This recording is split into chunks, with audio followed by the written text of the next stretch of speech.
Hello, Brian Sullivan, President of the Nassau County Correctional Officers Benevolent Association.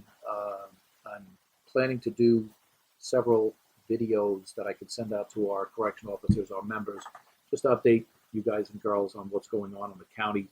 I'll do a bunch of different segments. I plan on sending them out through emails and to try and keep everybody updated on what's going on. What I'm going to start out with today, it's Monday, April 21st. I just want to touch on a couple of issues, and I'm going to do them pretty much one segment at a time, and then like one subject at a time, and then we'll take it from there. The one thing I want to start out with, most importantly, is the protocol for when you become symptomatic with COVID.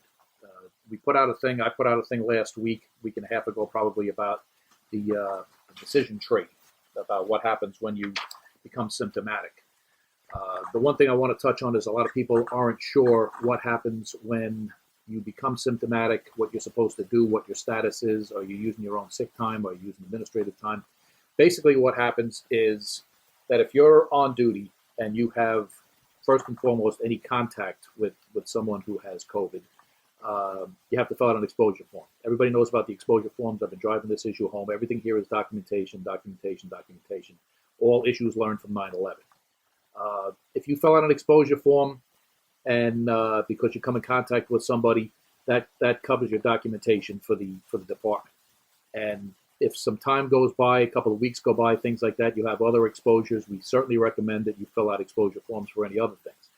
I would also recommend that everybody put in an exposure form because you work here in general. This is going to go forward because there's legislation in the state that we're working on.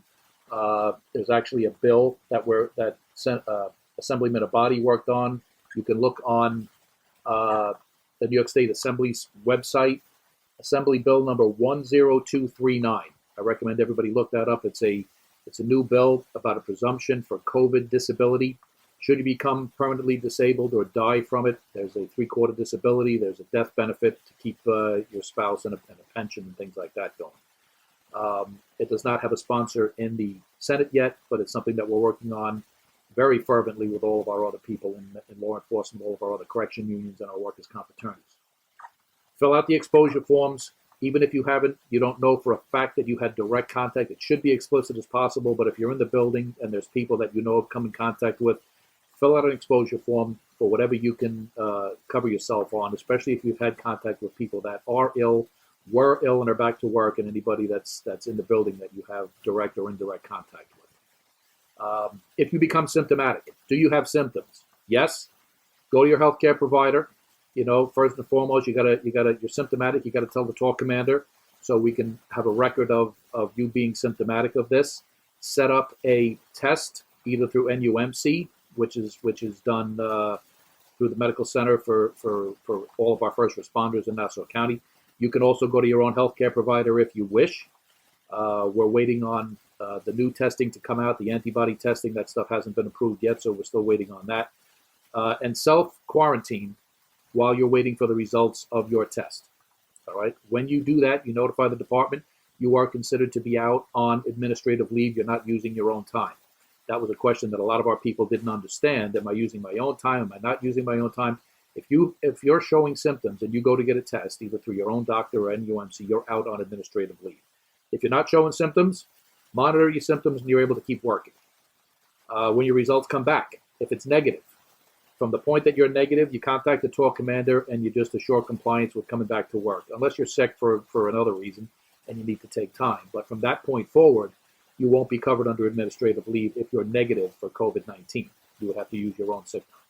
If you're positive, you follow the protocols for what happens if you're positive. You continue your leave at that point on administrative leave. You follow up with your healthcare provider.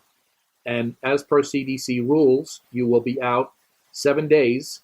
And after that 7 days, if you are not symptomatic for 3 days past the 7 days, you are able to return to work if you want to return to work and you're not showing symptoms.